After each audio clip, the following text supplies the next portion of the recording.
Salam Rahayu.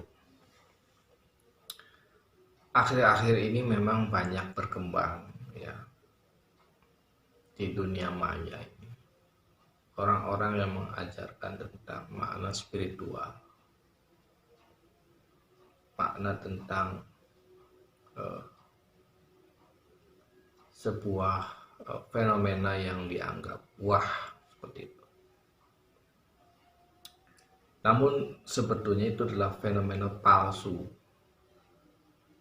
atau saya pandang sebagai spiritualitas palsu. Mengapa sudah saya katakan seperti ini? Karena memang yang diajarkan dan yang diinformasikan itu pembodohan. Apa bentuknya? Ya, kita bisa menyaksikannya banyak sekali, baik terapis maupun orang-orang yang menyatakan dirinya memiliki kelebihan untuk bermain-main dengan kebodohan dan juga penipuan. Misalnya memasukkan arwah pada orang, ya, kemudian orang itu yang kesurupan itu berbicara banyak hal, menginformasikan banyak hal. Nah, itu yang saya katakan spiritualitas palsu. Itu adalah pembodohan. Sampai kapan bangsa ini dibodohi dengan hal-hal seperti itu? Sementara bangsa-bangsa lain sudah sangat aplikatif dan juga sangat wujud, sangat nyata kemampuan-kemampuannya itu memberi manfaat kepada banyak orang. Kalau bangsa kita masih terjebak dengan persoalan-persoalan seperti itu, maka kita tidak pernah beranjak pada persoalan yang lebih luas dan yang maju, ya, sifatnya seperti itu.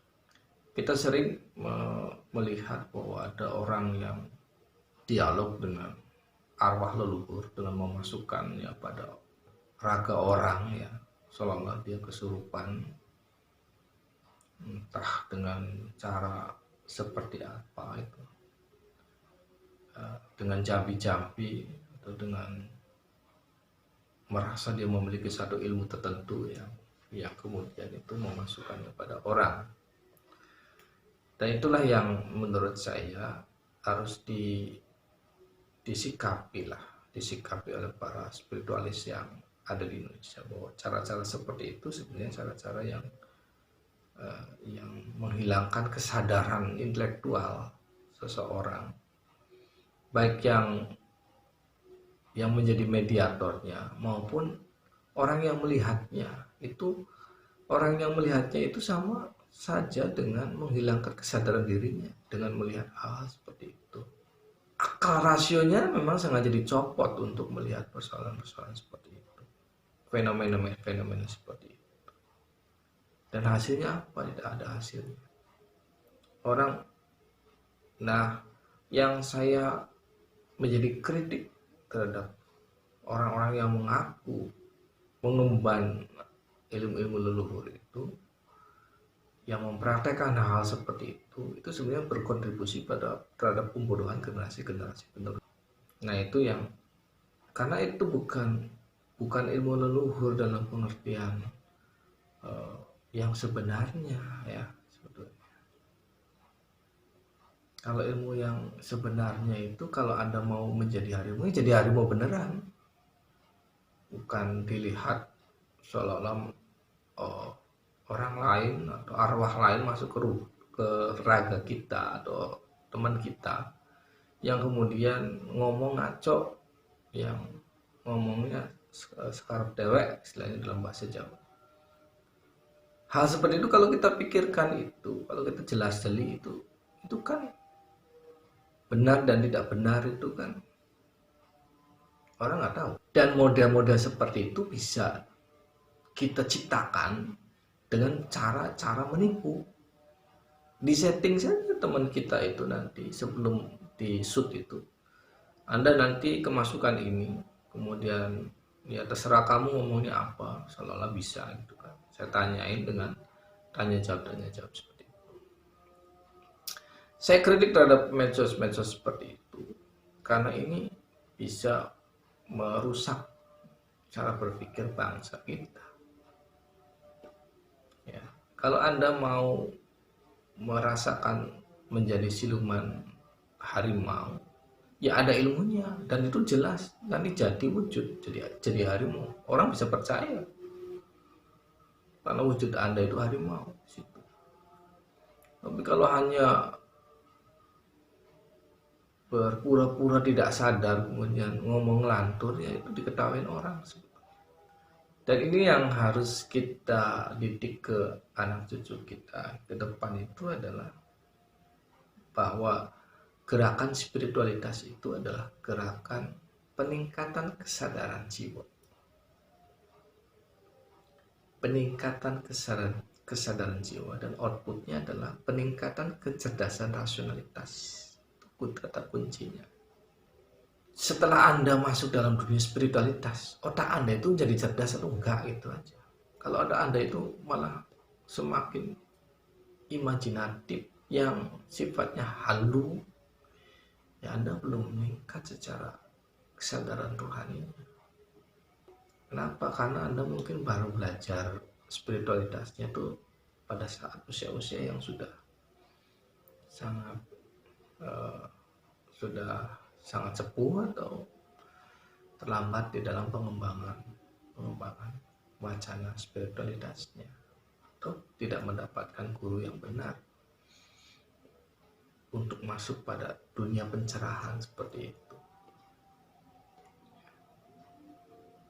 Nah itu, atau misalnya saya bertemu dengan dalam ruang imajinasi untuk berdialog dengan wali siapa, sang yang siapa, itu masih sifatnya imajinatif ya. Mungkin masih lebih baik dibanding orang yang kesurupan. Saya bisa mengakses satu pikiran sang yang siapa itu, yang sifatnya imajinatif, dialog imajinatif.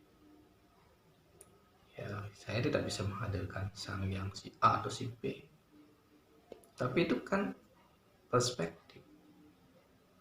Hakikatnya ya nggak ada. Wujudnya nggak ada. Tapi kalau Anda ketemu dengan orang yang memiliki kemampuan tertentu dan nyata, itu hakikat namanya. Contoh, saya ketemu dengan seseorang. Tuh, aku masuk ke sini, ke Cirebon datang. Dari mana? Saya dari Banten. Kok pakai apa? Jalan kaki. Kok bisa sebentar? Jauh? Enggak sebentar. Saya nggak percaya. Ya kalau nggak percaya nanti saya buktikan. Pegang nih, pejam mata. Dalam sekejap sudah bisa dibantu. Nah orang-orang seperti itu masih ada. Nah, kalau Anda belum bertemu dengan orang-orang seperti itu, ya Anda belum, ya sih, katakanlah belum beruntung saja lah. Tuh. Dan kemudian Anda mereka-reka untuk dengan imajinasi, ya nggak bisa. Kalau mau ya seperti itu, bisa nggak? Anda dalam sekejap masuk dalam lorong waktu, teleportasi seperti itu. Kalau nggak bisa ya berarti, ya jujur saja nggak bisa. Jadi batas kemampuan imajinasi saja. Nah, itu adalah bagian side dari dunia-dunia yang mungkin kita tidak pahami, ya, tidak pahami. Tapi dunia-dunia seperti itu memang ada. Oleh karena itu, kita harus membedakan mana yang hakikat, mana yang masih dalam perspektif. Kalau yang hakikat ya memang sudah nyata. Paman saya berubah jadi harimau, ya memang nyata jadi harimau. Beliau sudah meninggal sekarang, almarhum. Nah pada saat itu ya memang beliau nyata jadi harimau. Jadi itu yang namanya hakikat. Kalau mau memiliki kemampuan-kemampuan seperti itu ada ilmunya.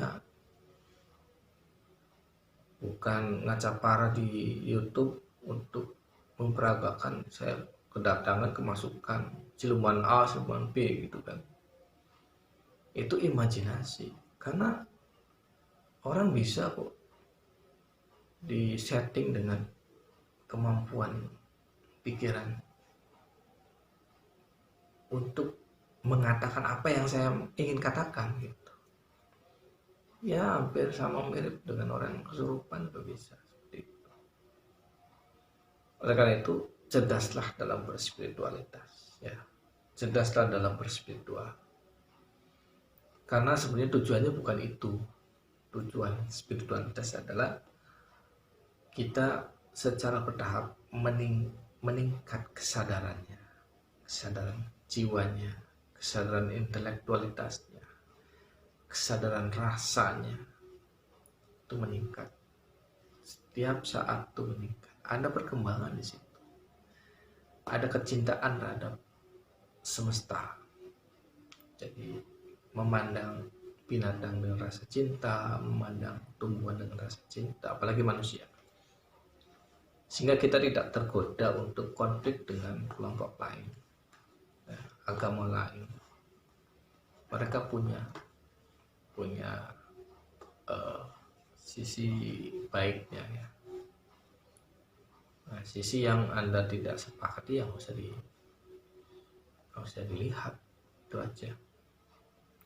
Oke, itu saja ya dari saya tentang kepalsuan spiritualitas. Mudah-mudahan ini bisa dipahami dan juga Anda mulai melangkah merajut untuk masuk ke dalam dunia-dunia spiritual. Salam rahayu.